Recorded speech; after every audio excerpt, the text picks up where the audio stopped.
If you're watching this video, perhaps you're trying to learn how to make content for your social media platforms and you're just not sure where to start.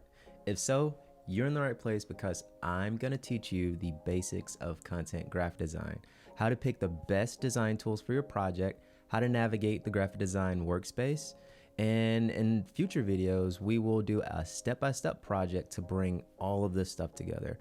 What's up, creators? My name is Jay, and I've been in the design and communications industry for nearly a decade.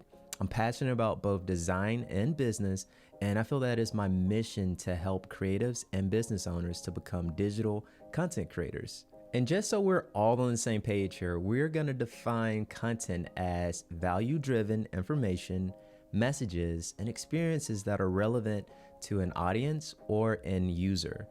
And learning content graphic design as a skill set has tons of benefits. It could be used for your social media platforms, but it could also be used for your YouTube thumbnails, ad placement graphics, or even for your website. Or maybe this could be a small step to becoming a graphic designer.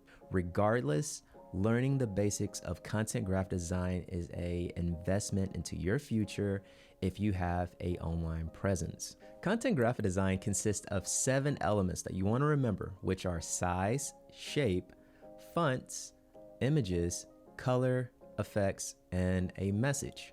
You could create just about anything you can imagine by developing a strong understanding of these 7 elements. The goal of content graphic design is to create a piece of work that communicates an idea. So you want to ask yourself, what is the message that I want to communicate? If you're working on content and you're not sure where to start with your message, I would suggest making sure that you have a solid understanding of your audience and what category of content you're creating. And let's just say that there are 3 categories for content, which could be informational, inspirational, or impressional. So to figure this out, you want to ask, will this content be informational or educational?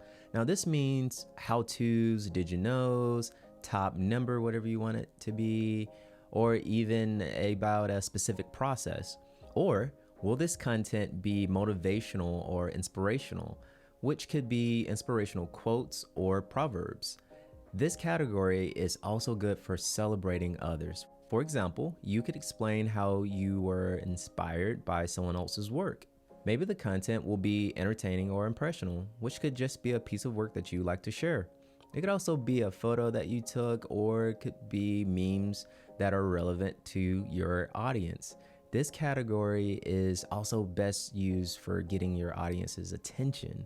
Understanding what category of content you're making will also help you to understand what and where the content will be used or should be used. And I believe that this is a great place to start because it will help you to understand what your message should be. Now, this style of categorization is 100% optional, but this has helped me to organize content in a way that I can ensure that I'm giving an audience a mixture of content that educates, inspires, or just entertains. I hope that information was helpful because we're moving on to our next video where we're going to talk about how to pick the best content design tool for your project coming up.